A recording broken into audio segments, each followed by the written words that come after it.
உண்மை கல்வி தெய்வத்தின் குரல் முதல் பகுதி.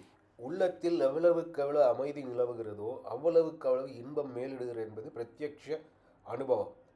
மன அமைதியின் உயர்நிலையே மேலான புருஷார்த்தமாகும். அமைதி குறைய குறைய துன்பமும் வளரும். மனிதர்கள் தங்கள் துன்பங்கள் நீங்குவதற்கு முயற்சி செய்யும் போது பிறரை துன்புறுத்தவும் நேருகிறது. இவ்விதம் ஒவ்வொருவரும் சந்தர்ப்பங்களை ஒட்டி மற்றவர்களை துன்புறுத்த முயலும் போது சமுதாயத்தில் குழப்பம் ஏற்படுகிறது. அவ்விதம் குழப்பம் நேரும் போதெல்லாம் அதை அடக்கி அமைதியையும் சமாதானத்தையும் நிலைநிறுத்த அரசாங்க அதிகாரிகள் சட்டத்தின் மூலம் நடவடிக்கை எடுக்கிறார்கள். ஆயினும் உண்மையான பரிகாரம் யாதெனில் மக்கள் எல்லோரையும் புலன்களை பறிக்கும் வெளி விஷயங்களிலிருந்து தங்கள் மனசை திருப்பி அதை தங்கள் வசமாக்கி அமைதியாக இருக்க எப்பொழுதும் முற்படுகிறார்களோ அப்போதுதான் துன்பம் அவர்களை அணுகாமல் இருக்கும். அதோடு அவர்களால் பிறருக்கு துன்பம் விளையாமலும் இருக்கும். நல்ல கல்வியை பயிலும் பயனாகத்தான் இத்தகைய வெளி அமைதியும் உள் அமைதியும் நம் நாட்டிலே தொன்று தொட்டு சித்தித்து வந்திருக்கின்றன.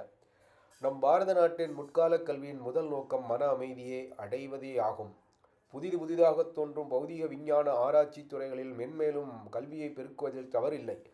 ஆனால் அதன் பயனை தர்ம மார்க்கத்தில் மட்டுமே உதவுமாறு செய்வதால் தான் நாடும் மக்களும் உயர்வான அமைதி நிலையை அடைய முடியும். இவ்வாறில்லாமல் புலன்கள் போன வழியிலே அவைகளை பிரயோஜனப்படுத்தி கொண்டிருந்தால் எத்தனை படிப்பும் விஞ்ஞானமும் இருந்தாலும் கெட்ட எண்ணங்களும் துராசைகளும் தான் வளரும்.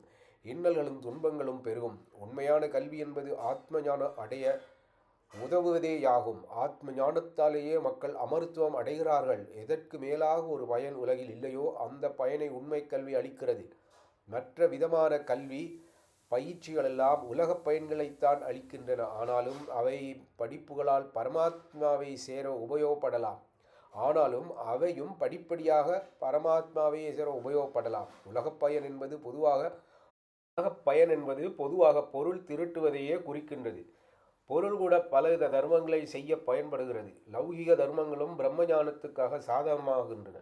தனக்கு விதிக்கப்பட்ட கர்மங்களை சரிவர நடத்துவதாலும் தவத்தினாலும் இறைவனை வணங்கி வழிபடுவதாலும் ஒருவன் ஆத்ம ஞானத்தை அடைகிறான் என ஆதி ஆச்சாரியார்கள் கூறியுள்ளார்கள். ஆத்ம ஞானத்தை அளிக்கும் கல்வியே பரவித்தை எனவும் மற்றவற்றை அபரவித்தை எனவும் கூறுவர். பரவித்தை எனும் பிரம்ம ஞானம் இப்போது நமக்கு கொஞ்சம் கூட புலனாகாத பரம சத்தியத்தை நாம் அறிவதில் நேரான பலனை அளிக்கிறது. அஞ்ஞான இருளை போக்குகிறது.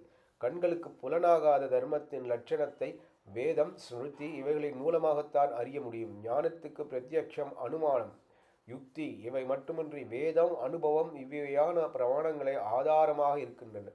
இது ஆதி சங்கர பகவத் பாதர்களின் தீர்மானம். ஆனாலும் மனிதனது புத்தி நுட்பத்தால் கண்களுக்கு புலனாகும் பயனை மட்டும் விளக்கக்கூடிய சாஸ்திரம், அரசியல், பொருளாதாரம், சரித்திரம், சயின்ஸ்கள் இவைகளும் வெளிநாட்டாரது ஆராய்ச்சி முறைகளும் கற்பிக்கப்படுவதும் நாட்டின் முன்னேற்றத்துக்கு உதவியாகத்தான் இருக்கிறது. ஆஸ்தியமயமான கல்வி போதனையுடன் அந்நிய நாட்டாரின் முறைகளை கலந்து போதிப்பதில் நாம் மிகவும் ஜாக்கிரதையுடன் நிதானத்துடன் நடந்து கொள்ள வேண்டும். நமது ஆத்ம சுத்தி, அந்தரங்க சுத்தி, ஒழுக்கம் இவற்றை கல்வியின் உருவயனாக கருத வேண்டும். நம் புலன்களுக்கு மட்டுமே சுக உணர்ச்சியும் மகிழ்ச்சியையும் எளிதில் தரக்கூடிய வகையில் உள்ள எல்லா அம்சங்களையும் போதனா முறையிலிருந்து விலக்க வேண்டும். மேலை நாட்டவரின் நடை, உடை, பாவனை, உணவு, உரையாடல் முதலியவைகளில் ஈடுபட்டு அவைகளில் கையாளுவேயானால் படிப்படியாக நமது பண்பாடு, அறம் இவைகளிலிருந்து நாம் நழுவி நமது ஆன்ம நலனுக்கு இடையூறு செய்து கொள்வதோடு புண்ணிய பூமியாக இந்த பாரத நாட்டுக்கு கெடுதல் ஏற்படுத்தி விடுவோம். பாரத நாட்டில் தற்கால நமது மக்கள் பெரும்பாலும் சிறுபிராயம் முதலே தம் தேசத்துக்குரிய ஒழுக்கம், பண்பாடு, இறைவணக்கம், ஆத்ம தியானம் இவ்விதமான பழக்கமே இல்லாமல் இருந்து வருகின்றனர். விஞ்ஞானத்தை பதிலில் மட்டுமின்றி வாழ் முறையிலும் கூட வெளிநாட்டரது முறைகளையே பின்பற்றி வருகின்றனர். இதனால் மக்களுக்கு இந்த உலகத்தின் சாமானிய இன்பத்தையும் மறு உலகின் பேரின்ப வழியையும் அடைய தடை ஏற்படுகின்றது என்பது தெளிவு. ஆஸ்திகமான வரம்பரையில் தோன்றிய நமது குழந்தைகளுக்கு சிறு வயது முதலே நமது பண்புக்குரிய தர்மம், ஒழுக்கம், பக்தி, ஞானம் முதலியவற்றை கடைபிடித்து ஒழுகுவதற்கு அனுகூலமான கல்வியை போதிக்க வேண்டியதே நம் முதற்கடமை.